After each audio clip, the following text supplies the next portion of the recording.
Good morning, grade 3 Alpha. Good morning, teacher Dolce. It's nice to see you this morning. Mabuhay. Okay, good morning and I'm glad.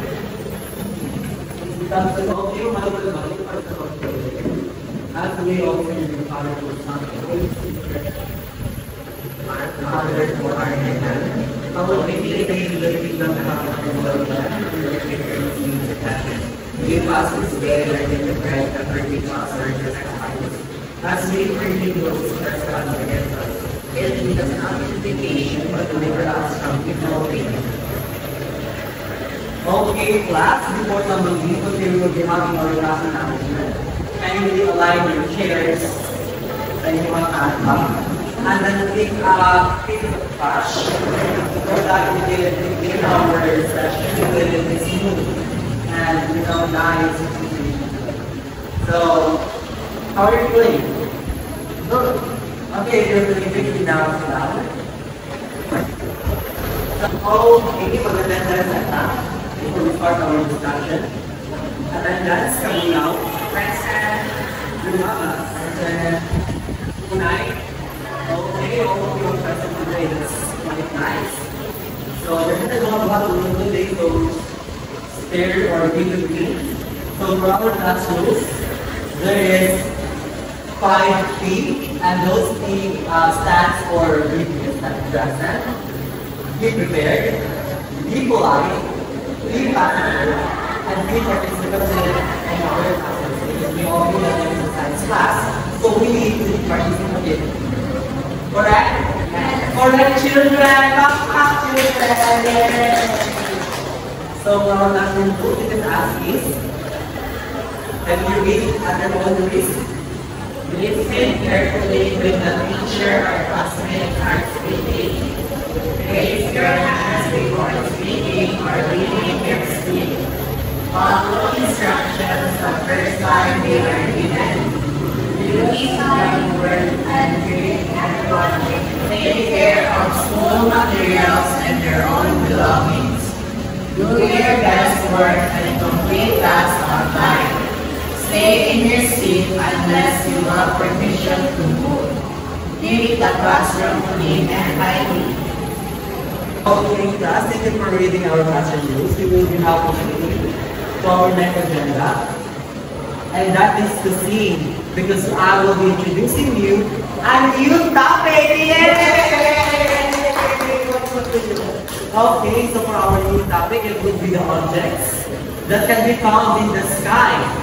So before that, we will be seeing so that we will be having an idea of what our topic is all about, or what our mode of discussion is all about. So this is the song. Spin, spin, spin around planets in the sky. Mercury, Venus, Earth, Mars and Jupiter, Saturn, Uranus, Neptune too, they all orbit the sun. Round and round they go each day, their journey's never done. Okay, class! Naka-enjoy mo sa kanta na ito karong araw? Yes! Okay, pwede ito kami lingkod. Ito kata, kaya para di pa kapuyon. So karon, we will be moving towards that one drill. Teacher, ano sila pong drill ng teacher?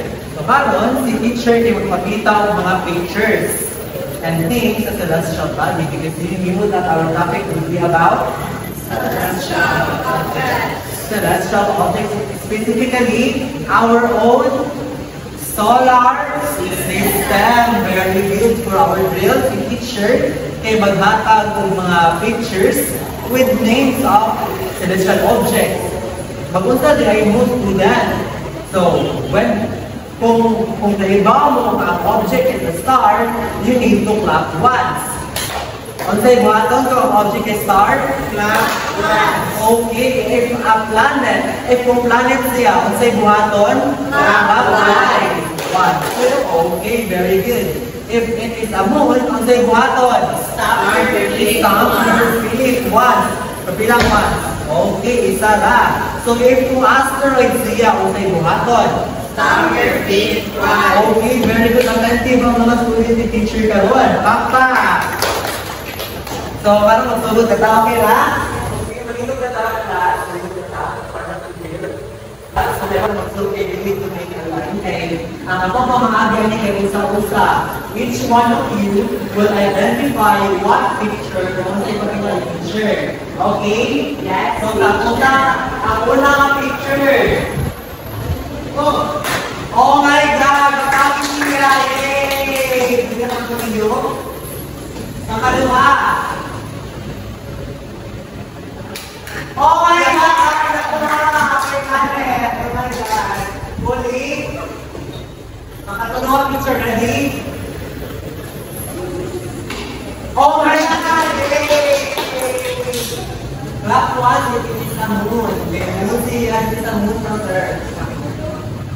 Ay, one song. Okay, napakamawas na picture. Oh my God! Yay! It's an asteroid.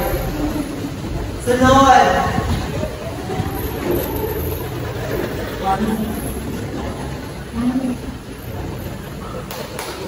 Yay! It's a planet. So, trivia class, this is Mars.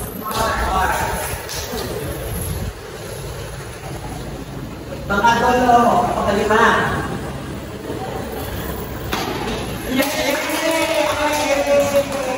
It's an asteroid. This is what we call the cluster of asteroid from the asteroid belt. So later on, you will know what is an asteroid belt. Kani, ito na siya. It's Jupiter. Oh my God! Jupiter is a planet. Sunod.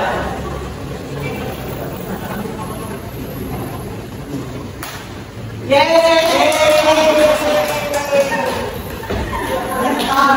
Oh my God!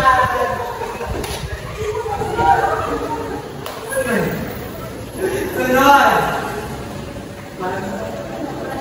Saturn. Yay! Saturn is a planet. Pagkasiyam. It's Titan. Yeah. For the last one. Okay, that's the last one. Okay, class. So, did you enjoy the previous activity? Yay! So, karon to review your understanding from previous ones, we will be having another activity. And that is review. Teacher, sa mong buhaton. Kung ang object of si teacher, buhaton ng objects or mga things or words, if kung ang kanang mga objects ay makita sa babaw, you can now clap one sa babaw. If kung ang kanang object dito ni teacher ay bigyan sa ubos, kung makita sa ubos, clap twice sa ubos. Okay, nakasamot na ba? Clap once, clap twice. Okay, magsugod na sa tuwang trial. Trial, 1, 2, 3, go. Clouds. Okay, attentive. Trees. Oh my God. Lindon. So, karon, ang sunod na ta. So, for our first, I will be giving you name. The group 1 will be Unay and Lumabas. The group 2 will be Shevlo and Archie Queen. So, G1 and G2. Okay. The first, sun. Oh my God. You got 1 point each. Moon. Oh my God. Perfect. 1 point each. Stars. Oh my God. You're so brilliant, my student. Pagkatulo. Pagkaupat. Airplane. Oh my God! 4 points tayo na. Ano ba tayo? Pagkalima. Clouds. Oh my God. Number 6. Cars. Pagkuha na ninyo, attentive akong student karon. Very good, very good. Rocket. Nagiging ko ako student. Rocket, when you say rocket, makita ka sa babaw. Okay, sa babaw, no po yung guarantee. So, what na? Sa kan? Ate sa picture. Sorry. Apology accepted. Okay? Last one. Her. Yeah, and that's good. Our activity. Give yourself a round of applause. Okay, class, before we start our proper discussion, we need to know our learning objective and learning outcome. First one is describe the basic characteristics of each celestial object. The sun is the moon of the planet, so we can know the characteristic and the differences. So the second one is to express appreciation and beauty of the wonder of the night sky and the importance of the understanding of what is in the universe. So we can appreciate our planet and the sky that we have. The last one, but not the least, to observe and differentiate between two units are models of the sun, moon, stars, or planets. So that observe, differentiate between this planet or a moon, star, sun. That's all. Okay, so now let's go to our activity. So, this is the exploration. So, ang tanan, explore, pagkakin ko ng hill na kaya bumato. So, I will be viewing the two groups, and each group will have a 2 to 3 members. So this will be a group 1, and this will be a group 2. So now, I will give you the materials that we needed para magawa naman sa inyo ang activity sa group 1 and group 2. So you have 15 minutes to finish your activity. So you must remember saying activities really polite. So dapat sa inyong mga members na yung mga ideas and something kaya tayo ng istorya, you must listen. Okay? And then stay on task. So you should be focusing sa inyong activity. Dapat rin mo mind focus sa kana. Dapat focus sa activity para mag-walk yung taro. So next one is share ideas. So if number yung ideas, or kung number ka na lang when I recommend or something suggest sa inyong activity, then dapat pinabakay mo. Okay? Picture. Wala sa A. So, class, nung ipagamit ako ng materials na yung anak, kaya ang short ng challenge is, you will make your own mini songs and that. So, mag-draw out ako materials na akong ginagawa. And later on, I will roam around para mag-check kung ano sa iyong buwan. Okay? Okay. Yes, so, since the natin kung mga materials na yun, sa activity, then read the procedures carefully for the label map sa iyong activity. So, there is number 5, sharing. Mag-subscribe ng mga guided questions to the way that inyo at sila. Sa iyong activity, okay? So, do your activity now.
Yes.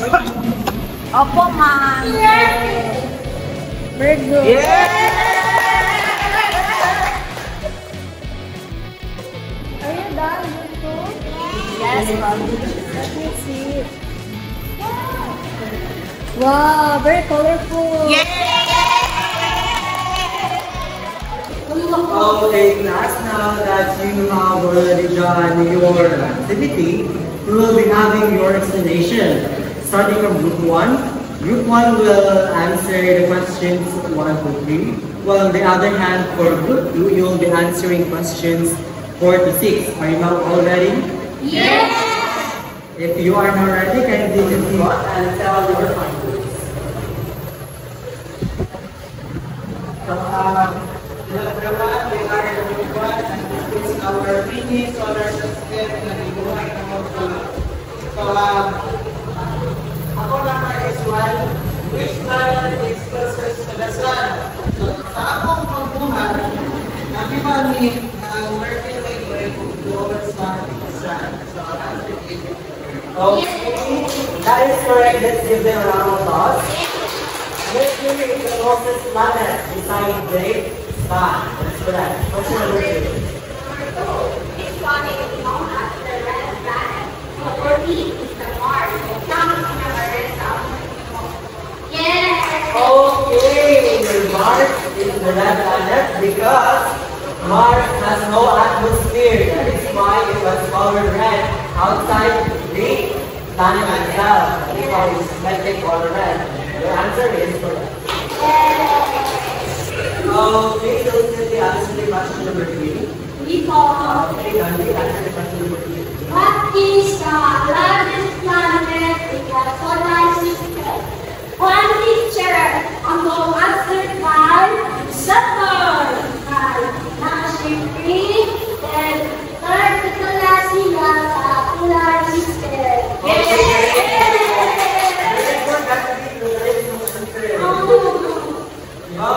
About class, the largest planet in our solar system is not Saturn, but rather the red giant, Jupiter.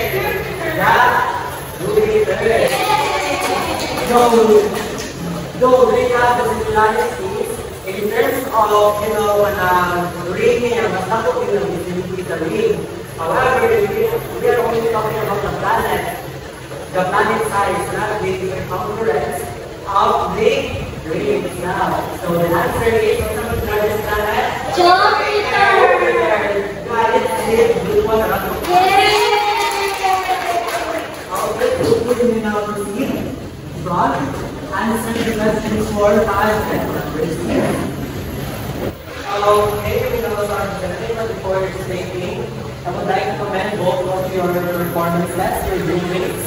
It's astonishing given that I have only given you a small portion of time, and yet you were able to give me those magnificent output. So give yourself a round of applause. So we will now start answering the 4, 5, and 6. Okay, good evening everyone. We are the group and this is our solar system.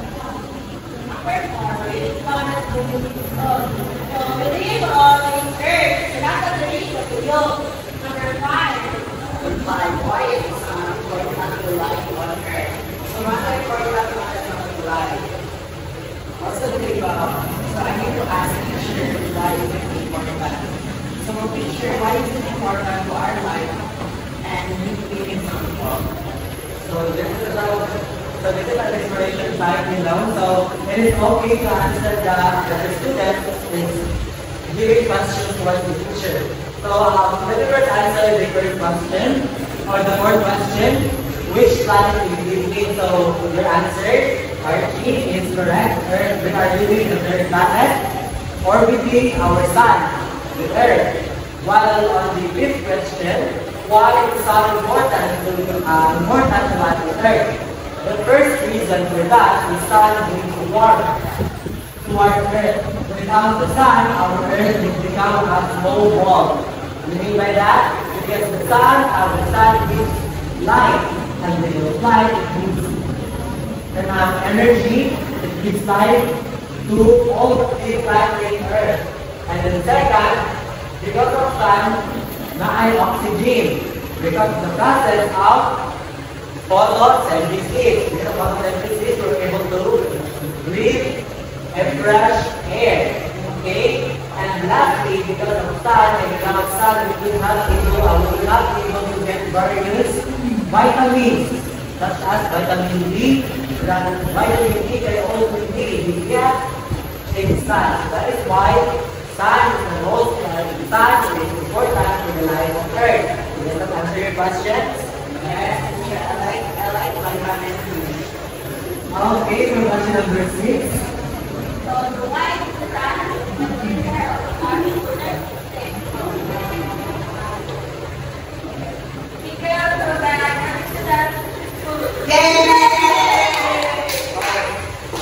Okay, that is correct because of the gravitational pull. Because the larger the object in a space, we knew that space is a flat surface. So when we add a larger object, which is sun, it attracts. That is why the planets, the asteroids, the moons are constantly orbiting the Earth. So that is why the sun is the center because the sun is the largest, the biggest, and it has the most gravitational pull out of the other thing in the solar system. So does that answer the question, everybody? Yes. Okay. Let me drop it down. Okay, we will be now proceeding to our balance integration class. So in balance integration, I will be asking you questions in regard to our STEM. So the first question is, how do you feel about collaborating with your classmates, making your own solar system at your own pace? So how do you feel and what's sa inyo ang mga kasinatihan? Can anyone? Me teacher. One teacher. One of the teacher ay lipay ko. Bago ko yung liko. Wow! Pero di ko bago ko yung sunod ako na mag-drawing. Wow! Yeah! Kanya, the teacher sa delivery kay kuhaan mo na ako na nagipag-cooperate na ako, niwag ko yung mga wapuno, class, and all, namoy, na-reward later in the teacher. Okay, for the second question, anong importante ang pagsali sa atong solar system? Ako dyan! Yun, kumabas. Importante kay para makamatang ka sa kalapitan na butang kung sa kung ato ang mga silingan ng planets. Okay, sakto. Pagbakan natin sila. Kayo yung teacher, yung tungkol ang ganun importante. Kaya para ma-explain natin kung sa ito mga makita sa sky. Whether morning ba siya or night. Diba? Kaya di mo tayo ma-explain kung siya na sa morning. Wala na ako sa dito siya. Kung yan sa night, sabi sa dito siya. So, by studying the objects that can be seen in the sky, we knew kung saan nilang tawag, kung saan nilang purpose, kung saan nilang gamit dahil na sa solar system. And I hope you learned something, everybody.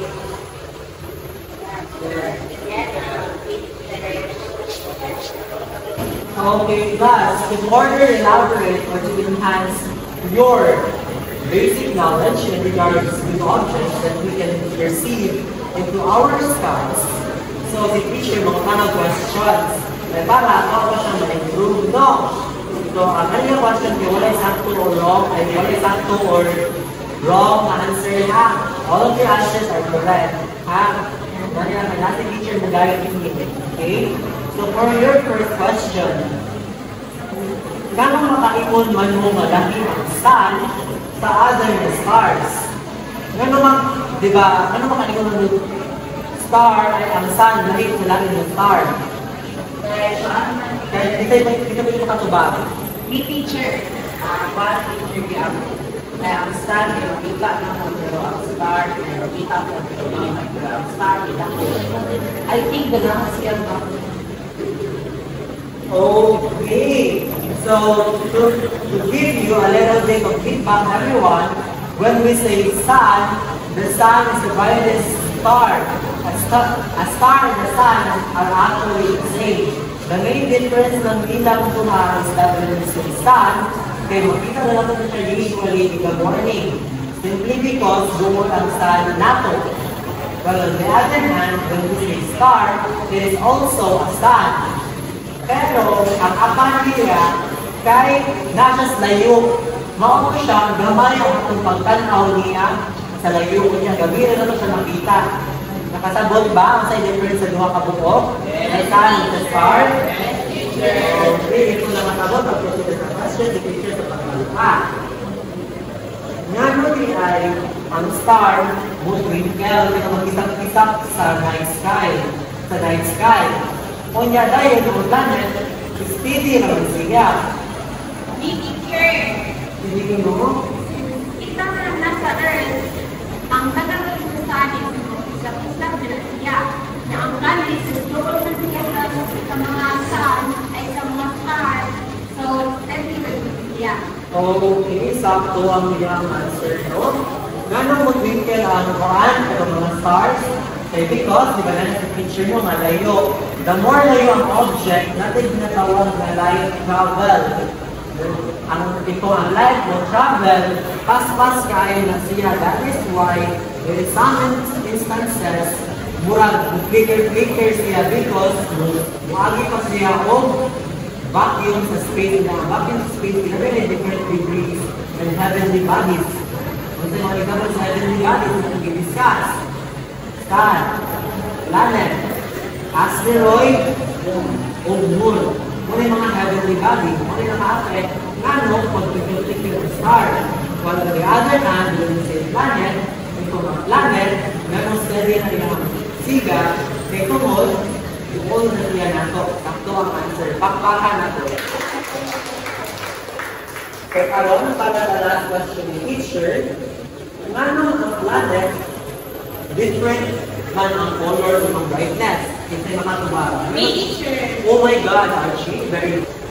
ang sun, teacher, makaakal na to, kahayag, reflect sa object, makaakal sa kailangan ng kahayag, per color. Okay, very good. Very good ang answer ni Archie. Okay. When we say sun, ang sun ang naghatag ng brightness. Without the sun, we could not perceive things. We could not perceive colors. And without the sun, we cannot perceive color. So, ano di ay matter of different color ang mga planets is because first of the atmosphere. Picture the atmosphere picture. Because of the atmosphere, whenever they reflect the colors of the sun. So, magdepende ang atmosphere kung unsa ka dakdol, unsa ka pang atmosphere, yung alam ang color sa planet. So, magdepende sa kung ang planet ay rocky planet, gas planet, or ice planet. Magdepende ka, that's why itong ice planet, say color, blue. Kung kanang terrestrial or geoplanet, brown or sa tuwa. Diba? Brown, green, blue. Mana? While kung gas ang planet, diba, ang color niya is either pale na orange, pale na yellow, kay gas siya. Okay? So now you know that those are the things you need to consider in identifying what kind of planet you are looking. And now I will be giving you a little bit of discussion. So, before na masunod sa ato ang test. So, karon, mo rin ang ginatawag niya inner planet. Anong inner planet na sa picture? Anong inner planet na sa picture? Kaya ang mga planet kaya nag-revolve sa asteroid belt. Ang asteroid belt is considered as the line. Okay, everybody? Considered as the line. So, ang kanyang first four will be considered as the inner planet. What are the inner planet? The Mercury, Venus, and Earth. Mars! So, Mars is the last planet in our inner solar system. So, teacher, don't know what the nila. So, when we say Mercury, it's the smallest planet and closest to the Sun. Second, Venus. When we say hottest planet, it is Venus. Kaya nga no ang Venus. Because Venus is composed of many volcanoes. And then the atmosphere, which is atmosphere ang Venus, puro na lang gas. Puro na lang carbon dioxide. That is why init tayo sa Venus. Ang pagkatulong ng planet is Earth. Earth is a place or a planet where we live in. Third, fourth, is the Mars, known as the red planet. Now you knew that in some way, either planet, we will now be proceeding towards the outer planet. Teacher, what do you know ang outer planet, teacher? Ang outer planet, kaya ang planet, located outside sa asteroid belt. So, kung sabi sila mga planet, teacher? Jupiter, Saturn, Neptune, Uranus, and Neptune. Jupiter, Saturn, Uranus, Neptune, and Jupiter. Okay, teacher. Masama mo kung kanila kung sabi na sila mga planet, teacher. Bakit ha?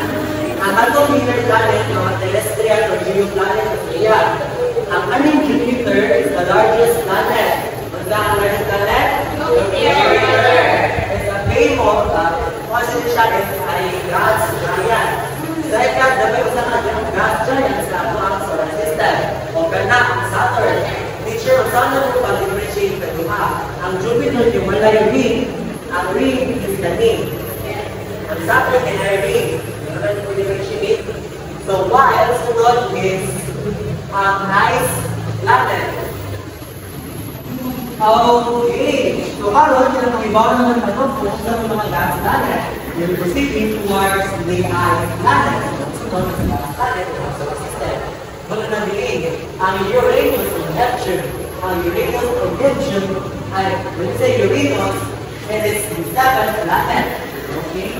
So, ang kalagyan sa Uranus, kay ang iyang pag-orbit, kahit matagilid. Unlike the other planet, kaya artagilid niya ka. Okay, pinagpagkatwa kay siya mo ay pinakadako na ice planet. While on the other hand, the Neptune is more than sinawag na pinakabako ng planet. Pinakabako ng planet because of its gas going. The closest that will be and the farthest planet. So, ano sila? Teacher, ito sila yung eyes. The more mas tayo ang planet, mas nakugaw siya na gamay na lang ang heat and the distribute sa planet. Very good, everybody. Now, I think you are ready for our test. Ready for the test? Yeah!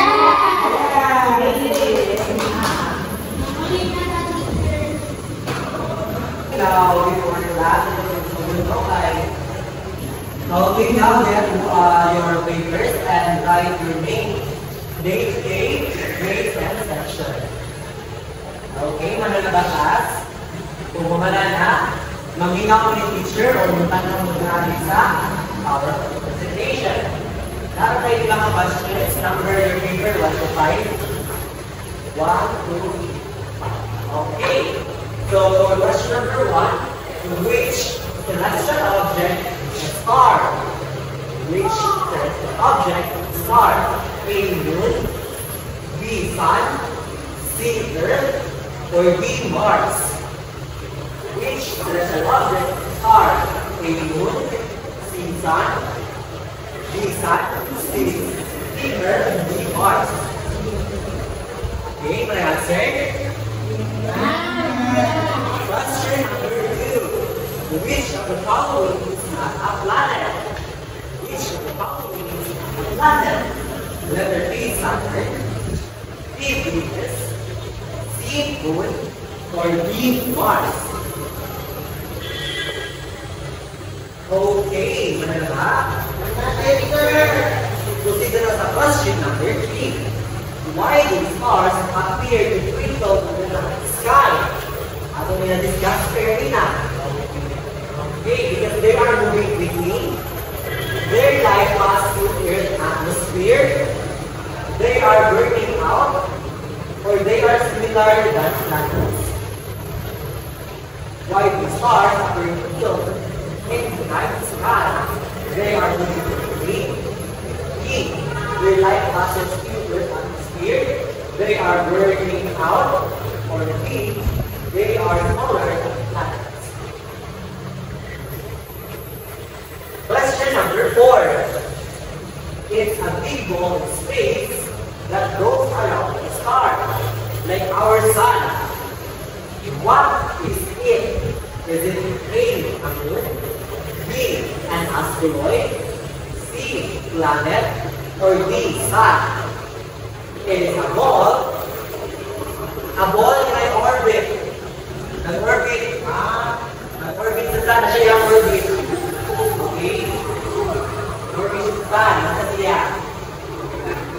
For the last question, which of the following is the importance of the sun for humans and other organisms? A, it kills organisms. Letter B, it provides warmth to humans and a source of photosynthesis. C, it reorients the planets. Or letter D, it causes tsunami. Okay, let us check your papers. Let us check your papers. Exchange with your seatmate. Okay. So for question number 1, celestial object is star. B. Following is not a planet.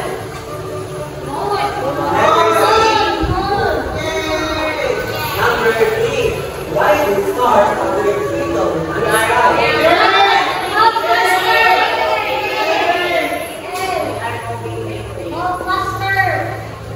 Actually, one answer.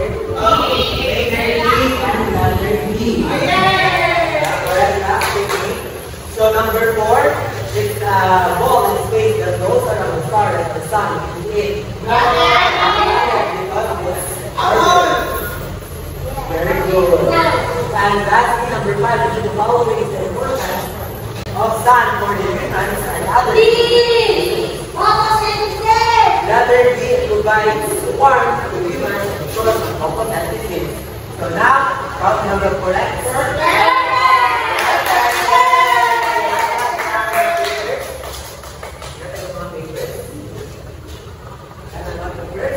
So para sa everyone, ako muna sa itong discussion. Nagkakasama ang exciting part. Ready na ba mo mag-umi?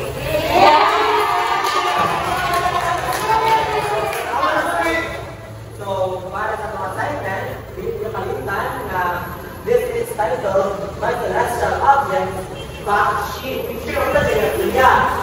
On a short on the paper, you divide the paper. On a short on paper, you need to divide your paper into 4 equal pages. And then, after that, divide into 4 equal pages. Sa first page or sa first column, ibutan niyo ang sun, the moon, the star, and usa ka planet. Picture ni Buratol. Sa image boxes, inuha siyang drawingan. After ng drawing ninyo, kahit inuha siyang butungan o short fact. Under the drawing, you need to put down the short fact. Under the drawing, you need to put a short fact about it. Okay? So, ito siya yung example picture. For example, the sun, mag-look sa first column. Sun. Nataubos niya kung label the sun. And second is the explanation. The sun is a star that gives us light and heat. And everything follows. Like moon, the explanation. Star explanation with drawing. Earth explanation with drawing. And 4 is make your work neat. Okay? Powerful and easy to read. Okay? And lastly, submit your fact sheet on the next meeting. And I think those are the things. Everyone, did you learn something today? Yeah! If you learned something, let us now rise. Okay, let us pray as we all say in the name of the Father, the Son, and the Holy Spirit. Amen.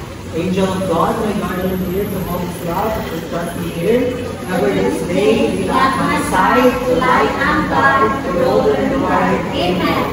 With the Father, the Son, and the Holy Spirit. Amen. Okay, class, goodbye and thank you.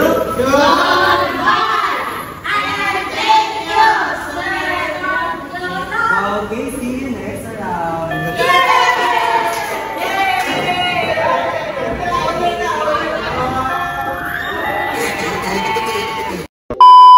What ang done? Oh no, saan? Sino? Bakit? Sa paano paraan? Minsan, ang swerte mo nasa paligid lang. Ang buhay ay ganyan. Nasa palad mo ang pagbabago ng takbo. At walang mangyayari kung hindi mo susubukan. Magtukas ka ng isipan kahit araw may natutunan. Di mo lang alam, di mo maintindihan lahat ng nangyayari sa buhay natin ay may kanya-kanyang dahilan. Dito, panagot, swerte mo ay todo-todo. Napunta sa'yo lahat ng buenas sa mundo. At pagpupol-puputol ang kay Pedro ay kay Pedro. Pero ang kay Pepito, tsaka